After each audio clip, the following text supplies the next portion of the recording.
Pendidikan di Indonesia telah mengalami perkembangan dari masa ke masa, mulai dari zaman kolonial Belanda sampai ke masa sekarang.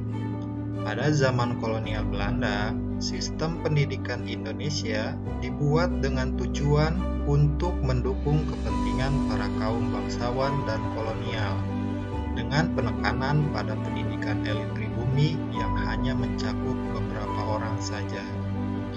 Di mana pada masa itu, sistem pendidikan yang hanya mengkhususkan pada kaum kolonial dan kaum bangsawan saja. Orang-orang pribumi diperbolehkan sekolah, namun hanya mendapatkan pelajaran membaca, menulis, menghitung, dan harus bekerja untuk kolonial.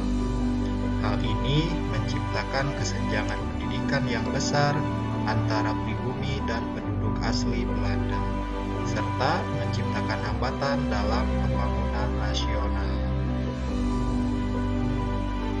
Namun, seiring berjalannya waktu, semangat nasionalisme mulai tumbuh dan pemikiran pendidikan nasional mulai berkembang.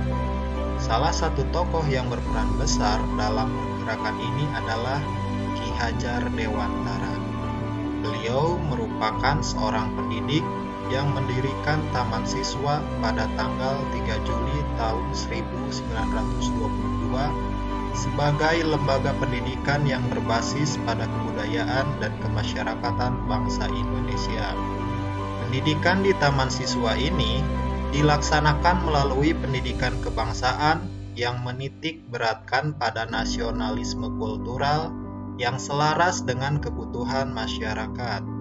Pembelajaran pun dilakukan dengan cara sejarah, etika, pelajaran bahasa, kebudayaan, dan kesenian seperti nyanyian, tarian, musik, dan permainan. Selanjutnya, pendidikan pada zaman setelah kemerdekaan Indonesia. Pada masa ini, pendidikan menjadi salah satu hal yang penting dalam membangun bangsa yang merdeka. Ki Hajar Dewantara memainkan peran penting dalam perjuangan ini dengan gagasan tentang Taman Siswa yang mengedepankan pendidikan berdasarkan nilai-nilai lokal dan nasional. Hal ini yang menjadi salah satu dasar filosofi pendidikan nasional Indonesia yang menggambarkan semangat keadilan, kesetaraan, dan kebebasan dalam pendidikan.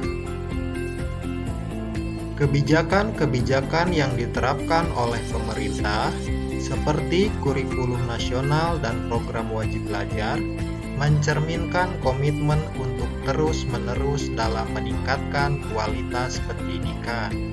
Namun, tantangan-tantangan pun bermunculan seperti globalisasi, perkembangan teknologi, dan perubahan sosial budaya. Hal ini tentu saja menuntut adanya pembaharuan dan penyesuaian dalam sistem pendidikan agar dapat menghasilkan lulusan yang kompeten, kreatif, dan juga berkarakter.